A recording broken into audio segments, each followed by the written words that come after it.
delighted to say we've got one of the stories of the summer with us this morning. It's the Offaly football manager, Paul Rouse. Paul, good morning to you. Good morning. That's a pretty exciting couple of weeks that you put down. Yeah, it's been, I suppose, mad things happening often. And it's been great fun, really great fun. You obviously had the draw to the job. Can you talk to us a little bit about that? How that kind of manifested itself, and when the possibility arises, you're like, yeah, I am going to go for this. Why not?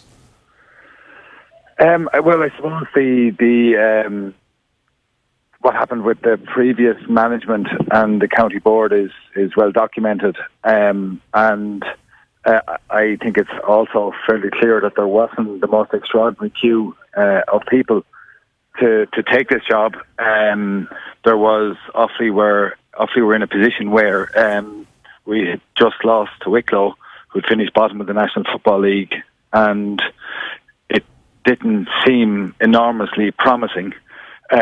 So I suppose that's how I ended up there.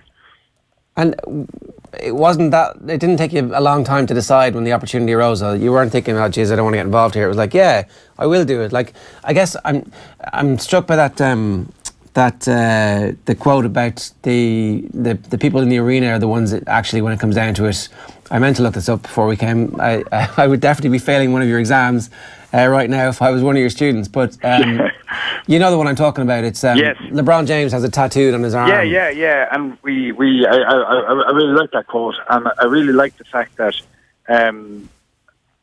like what was to be lost here? In a way, you look at a situation where expectations probably couldn't have been lower. It was, the sun was shining. There was no slog involved in this. It's there's a great group of players there, just a really, really good group of lads who want to play for Offaly and who have a lot of talent. And obviously, central to this are the people who were involved in the management team, like Stephen Darby, who is an All-Ireland medal winner with Offaly and trained Rose to win multiple county championships. And my brother John, who trained Tullamore to win the county championship and involved with Knockbeg College when they won the All-Ireland schools. And Alan McNamee, who played for Offaly with such distinction for so long, and again has kind of a fairly upsetting 10 county championships with Road. It's been a huge group effort over the last 4 weeks, and an incredible amount of fun. Like, it's just a brilliant life experience. Yeah, I presume that was the fact that, you know, it's so rare that your county calls and you can actually answer it, particularly at a certain stage of life. You think, okay, I'm not actually going to make it now as a footballer, but this opportunity arises. Player manager, Jar. There you go. That's the one last twist to the story that we have to wait and see. Yeah. But that must have been the main draw to it. It's like, well, yeah, okay, like there's a lot to learn here, and actually, I will actually then get to experience what this is like, and I can give something back in a meaningful way. Well, again, I wasn't good enough to play inter-county football. I played a lot of club football, but I just wasn't good enough.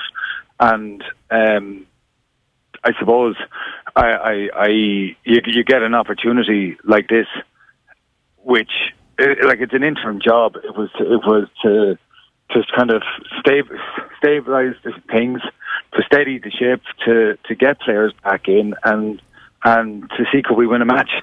And I suppose to the extent that we've been successful, that's what's after happening. And it's been great fun. Like, it's been really, really good fun. And I know that's kind of a cliche to say that, or I'm sure it sounds somewhat glib, but it's just a fact. Is it addictive, Paul? Is there a buzz there that? Oh yeah, it's totally addictive, absolutely addictive. And it's if you see. You can find yourself getting drawn into the world of preparation and thinking endlessly about how to win a match or how to improve a team. It's an inevitable thing, I think, if you've got pride in yourself and pride in what you want to achieve or what you might consider achievable, then you find time. And what's the addictive nature about it? Is it kind of the problem-solving nature where you have a team that needs to improve, or is it more the feeling you felt at the weekend, that adrenaline rush of getting a championship win? I'd say it's a bit of both. I think the adrenaline rush at the weekend will probably die off at some stage, but there's no immediate sign of that. The idea of improvement is something which, well, if you go back down to the basics here, if there's a group of players who want to improve, then they kind of improve themselves if you stand back and give them the space to do it, and look for ways to help in some ways. But ultimately, this is decided by the desires and the ambitions of players and their ability, and that's what these lads have done. Like, they're a really committed bunch of players who haven't had it easy, and I just couldn't speak highly enough for the efforts that they've made, for their desire to play for Offaly, for the way that they seek to improve themselves every day, and that's been really instructive. And I knew some of the players before I went in. I played with some of them when I was finishing up. They were starting, and I played against others of them in club football. But most of the lads I'd seen playing for Offaly and seen in club games in Offaly, but I hadn't even spoken to them before, and I didn't know them on a personal level.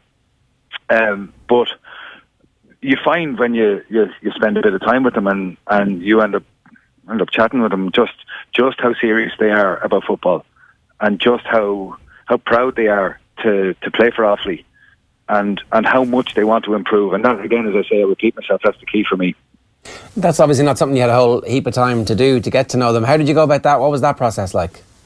I suppose it was in the first instance a lot of phone calls, and in the second instance just hanging around training and trying to talk to lads during training and before training and after training, and going and doing one-on-one sessions with players. And yeah, I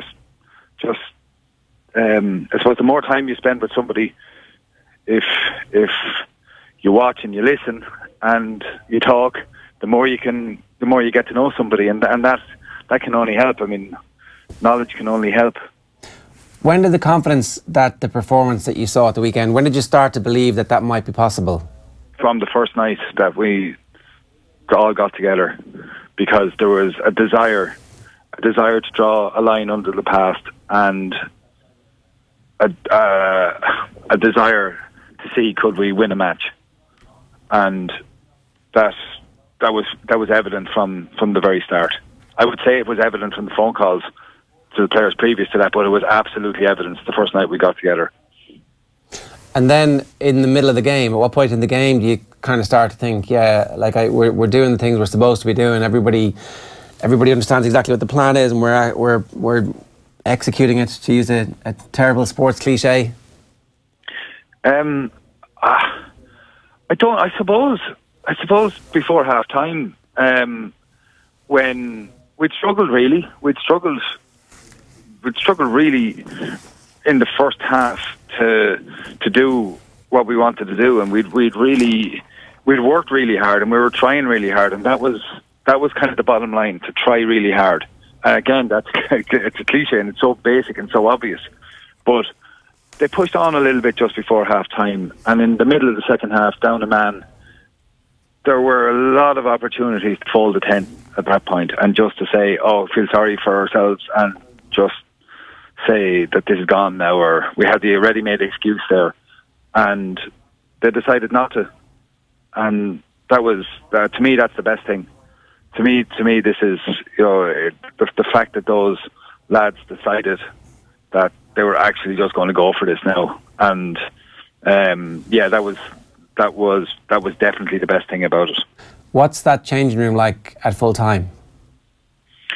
It took us a while to get in there. There was a lot of Offaly people on the field afterwards, and a lot of friends and family, and we were a long time before we got in there. And this comes down to it. Offaly haven't won too many championship matches in the last 10 years.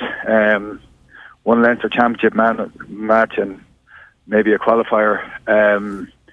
So there's a lot of parents and, I suppose, girlfriends and wives and of the players who have suffered with their and seeing people with their friends, friends and clubmates who don't want to see their friends get another kicking.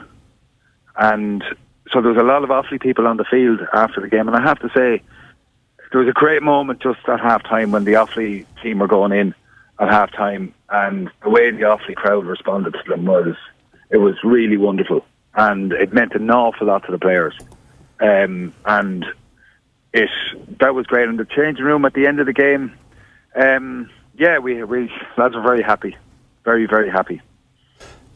It strikes me a lot of the times when we're on this side talking about what's going on and speculating about motivation and preparation and what's going to happen and all the things that we get involved in as conversationalists around sport, that we don't really know.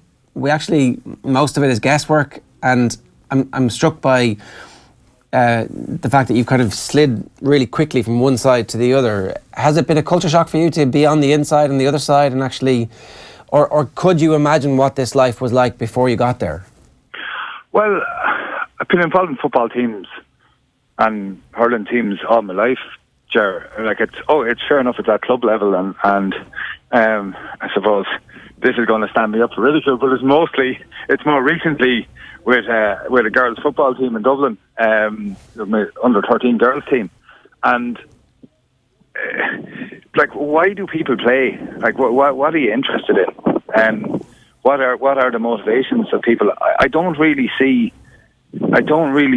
think there's a basic instinct of a desire to play and to compete, and I think you take those two things, and they're the fundamental of every team.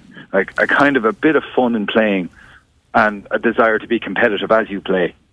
And I think that's what every team wishes. And what the logical third step of that is to try and enjoy winning if you can find a way to do that. But without the first two, the third doesn't happen. And so have I found it a change? Look, it's entirely different in the sense that there's a huge there's a huge thing to manage here in terms of wider management team, strength and conditioning, nutrition, physio, dealing with county board, dealing with media, dealing with everything. Like it's a big undertaking, but I'm fairly organised, so that kind of helps. And I've made loads of mistakes, absolutely loads of mistakes, since I started. But I'm finding out as I go along. Just one final one for me, Paul, because you'd often be in studio with us chatting about the disconnect between the club player and the elite player. And it seems from the way you're talking there that all hope isn't lost, that the very same principles of getting humans to enjoy themselves in a sporting sense, isn't that different between the under-13 team that you've been training and the inter-county senior team that you've been training? Of course, there's a whole pile of logistics and a whole pile of added inventiveness that is required, but ultimately it's getting a group of humans out there to enjoy themselves and to try and get the best out of themselves. Yeah, and look, there's no sense that anybody here has any sort of monopoly on how to do this and who's right and who's wrong. I mean, I have my opinions on that, and I'm as entitled to be wrong about things as anybody else, and I'm fairly good at that too. But what I do think is that if you go about things like we play Clare in 10 days' time. Clare are finished third in Division 2 in the National Football League. We were nearly relegated from Division 3. There could be a thing. They obviously are a very, very talented set of players with a very good manager who made an All-Ireland quarter-final, and we could end up talking later in the summer, at which point you will say to me, well, that was some nonsense you were talking a couple of weeks before you played Clare. But I can only say it as honestly as I see it. And again, it comes down to whether you want to be in a room or not, and whether you want to be on the field or not. And if you really want to be there, and if you're really given to do something, and you really want to improve, well then, so why would you be afraid of it? Like what is there really to be afraid of? And is there not to be joy in this? Won't we all not be doing any of this soon enough? And won't we all want it back when it's gone? And if that's the principle that you operate on, whether it's a kind of a club team or a county team, then is it not transferable? Yeah, it sounds transferable to all walks of life, to be honest, Paul. It sounds like you're having the summer of your life, which is great. Well, nothing beats playing, Jared. Nothing beats playing, and again, that's another cliche, but it's true. Nothing beats being on the field with a pair of boots. But as a life experience goes, it just really could not have been any better. It could not have been any better so far, and it's even like we go training again this evening, and I can't wait for it. And I've met a whole load of people that I didn't know before, and it's been I wouldn't say the summer of my life, but I would say it's been hugely enjoyable so far. Well, listen, congratulations so far, and long may the summer continue. Best of luck against Clare, Paul. Thanks a million for talking to us. Thanks very much, lads. Thank you. That's